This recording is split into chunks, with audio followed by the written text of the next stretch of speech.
I'm willing to bet that one of the biggest wishes you had as a kid is one of the main reasons why you haven't seen the success that you want to see in your life.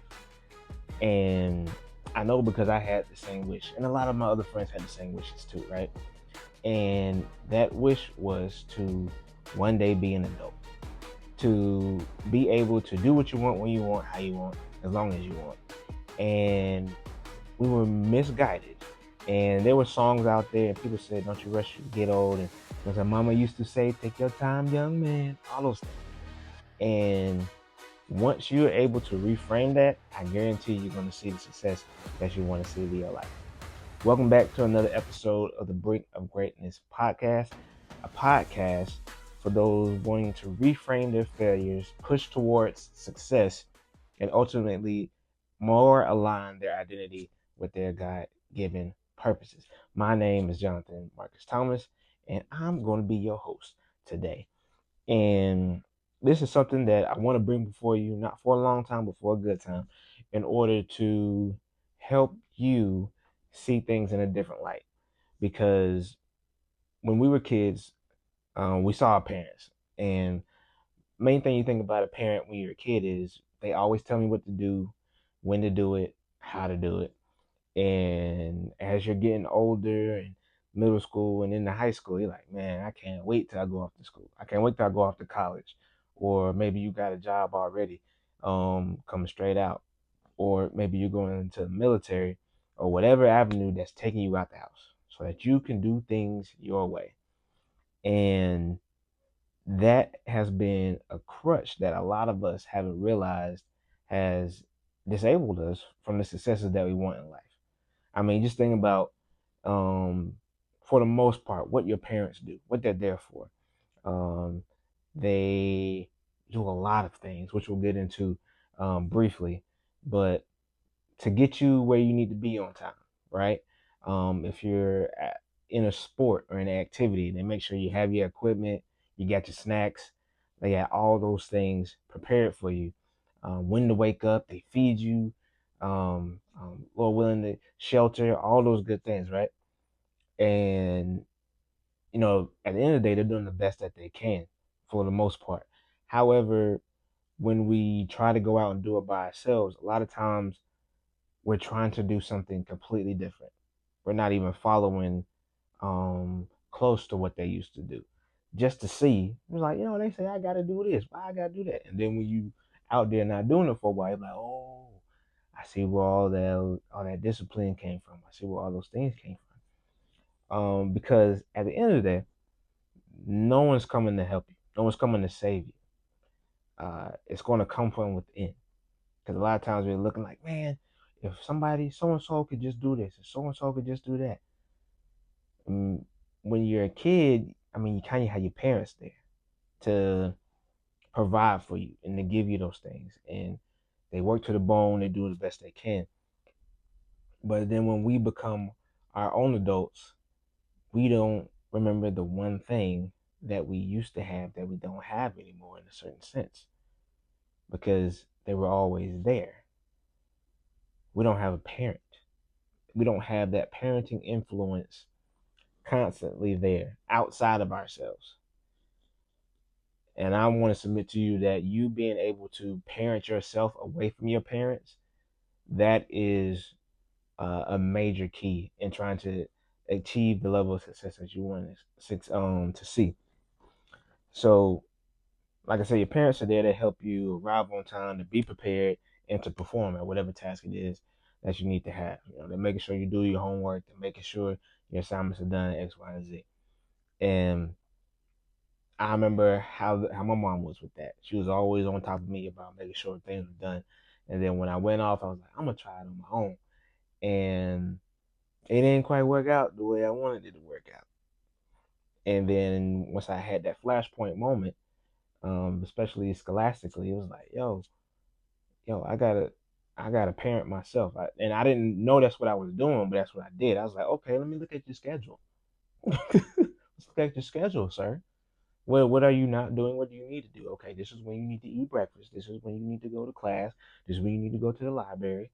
And you can do all these things. And then and only then, when you're done with all those things, can you go play? can you go outside and play? And when I introduced those structures, things took off to levels that I didn't even know were possible. And then I kind of got away from it again after that flashpoint moment where it's like, oh, I got to get it done. Let me pull from everything I know, get this done, and it's like, whew, I can relax again. But it's a constant thing, like continuing education. You always got to be on your p's and q's and prepared to um, discipline yourself. And I see it more clearly now um, after being a parent myself, because becoming a parent is the greatest joy of my life. It is being a dad is something I always imagined being, even as a little kid, which I know is kind of weird. But I used to sit up late at night thinking like what my kids would be like, what my wife would be like, the whole nine. And as I paid attention, it's like, man, this is a mission field. This is a joyous thing that I get to do to shape, mold, and equip the future generation. And to go back to why parenting yourself is so important, you don't think about shaping, molding, and equipping yourself. But we'll hop into that into a little bit of seconds. When you're looking at shaping, what does that look like? You're shaping your character, your habits, your discipline, and your accountability. Those are things that our parents are really doing. They're really helping to push us to be a version of ourselves that will be self-reliant and accountable to the things that they promise and the things that they want to see us achieve. I think back to, and it's kind of cool how it came to me. I was like, man, what's an example in life? Now, for me, I like video games. Now, being a parent in situations like I got little ones. Like I can't be on the Madden like in the NCAA like I want to be.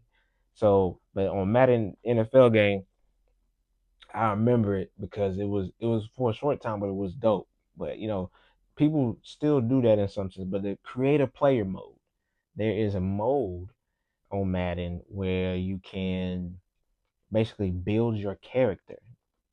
Notice that word character, and that character, you can give them any attributes that you want them to have. You can give them their height, weight, speed.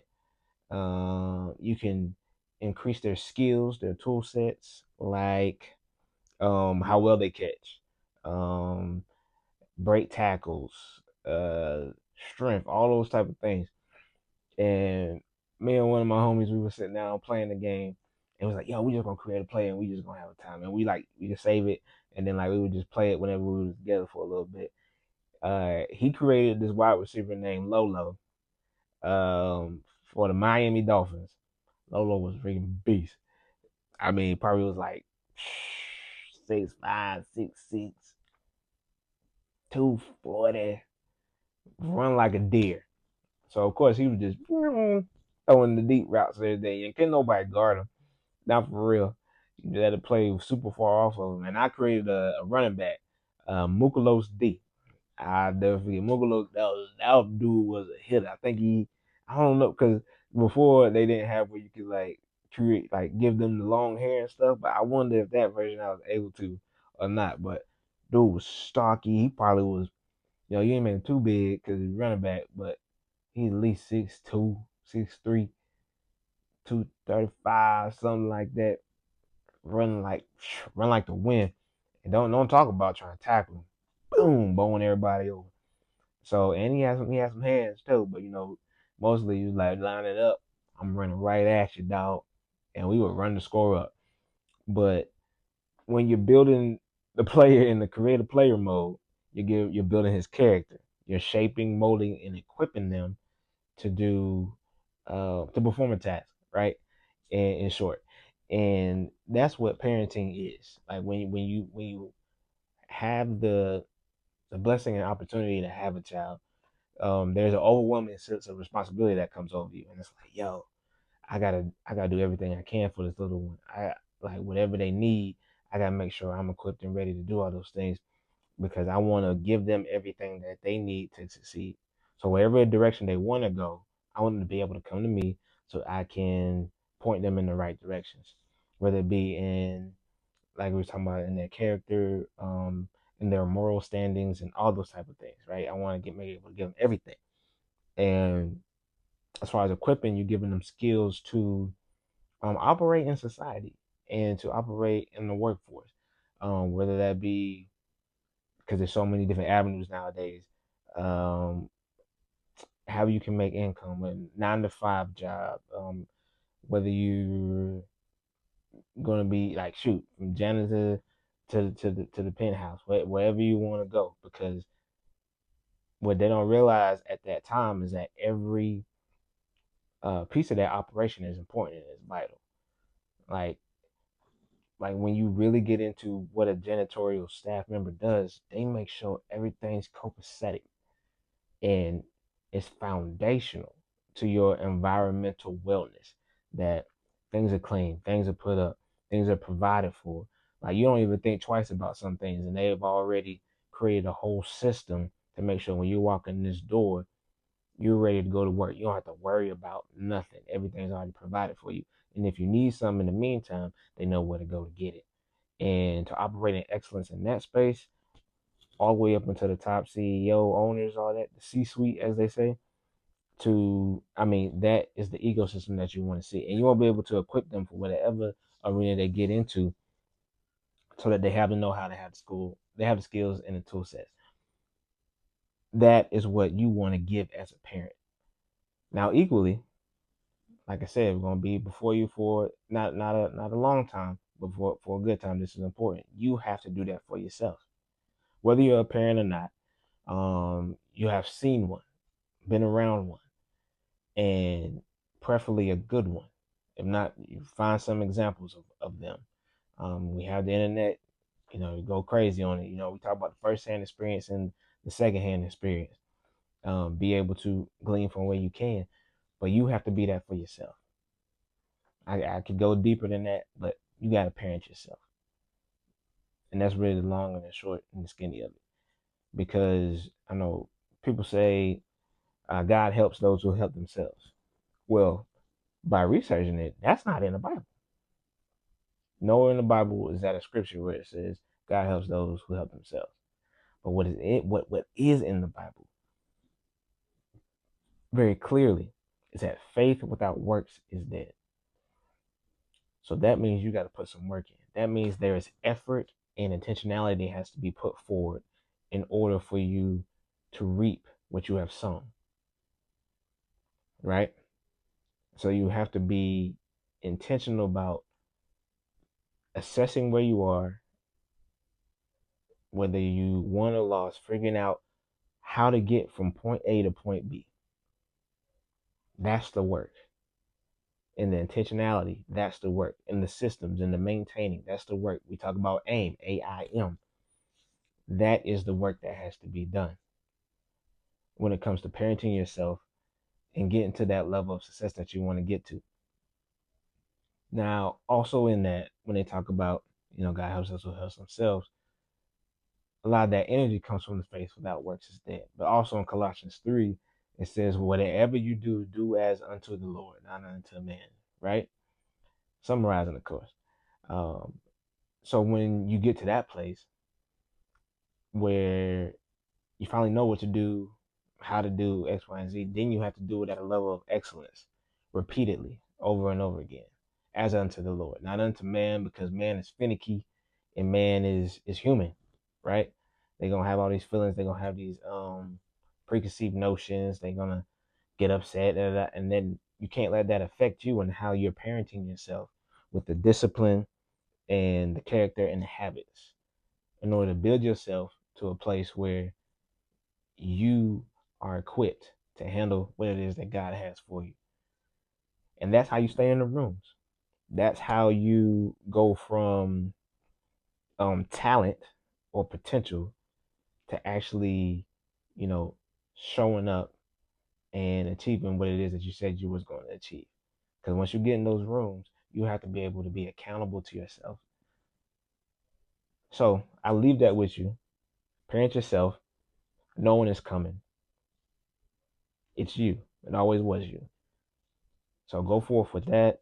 I pray that you have a great week until we meet again. And if you already haven't, go ahead and subscribe, like the video if it has blessed you, so that this word and this message can continue to bless others as it has blessed me and as it has blessed us in the time that we've had together today. Until next time, remember on this journey, once you get a tool, use it, lay the next brick, take the next step, and keep building until that success is before you and you living in the dream that you always had. Remember, you're great.